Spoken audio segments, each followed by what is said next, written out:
we're doing the Alcaraz sort of study, and I guess, maybe the ultimate question at this point would be, what gets in the way of he meeting Djokovic in the final?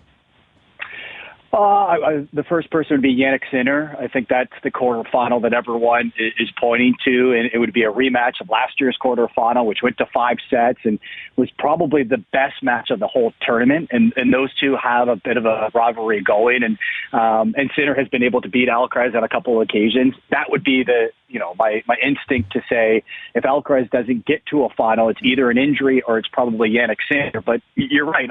Everyone from day one.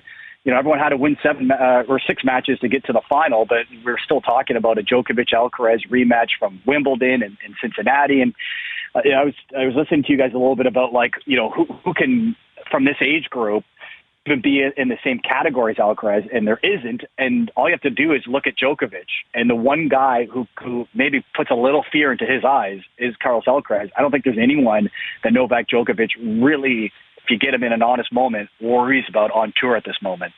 Well, watching Alcaraz last night, Mark, I mean, the thing that stands out to me is just the versatility of his game. And I'm not a tennis expert, but I love watching the big matches and the big moments in the Grand Slams. And I was catching last night's U.S. Open late action.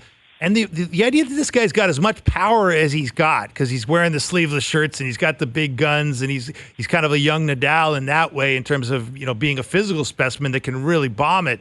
But then for him to sort of, draw up these beautiful artistic drop shots that he throws in there so often. I mean, what player kind of comes to mind that had that combination of the power plus the real artistic side of the game that is just so next level?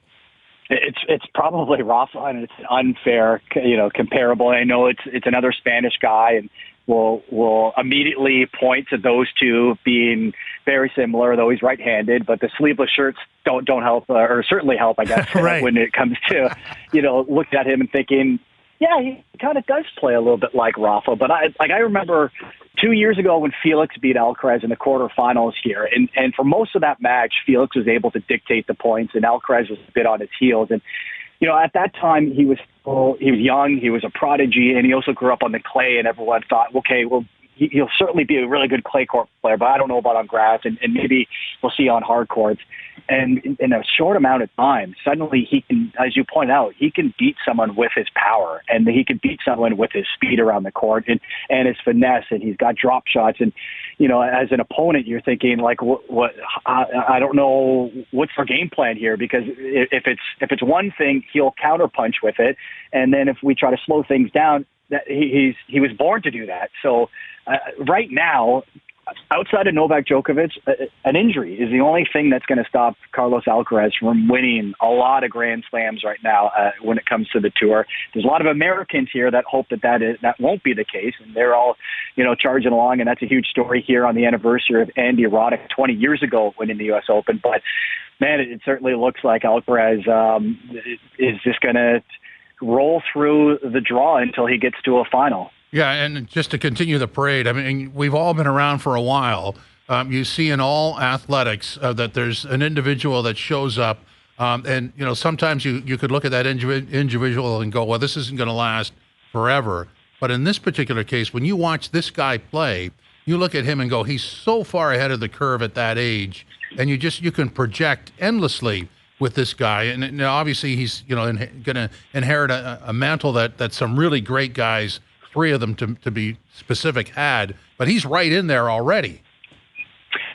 Yeah, and again, like we've said that about players before. We said that about Juan Martín del Potro. We've said that about Matteo Berrettini. We've said that about Genie Bouchard. Like, at a certain age where they're playing so well and you think, okay, this is going to be like at least 10 years of domination. And everyone, I guess, is kind of holding their breath that he doesn't fall in the trap of either injuries or inconsistency. But he just seems to be not only so incredibly talented, but he's willing to put in the work and be the hardest worker out there.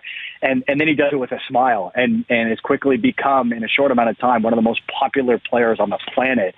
And that's one of the reasons why everyone is pretty excited at the potential of an Alcaraz Djokovic final because of, you have the future of tennis who is already arrived, and you have Djokovic who is trying to match Margaret Court with his 24th major title.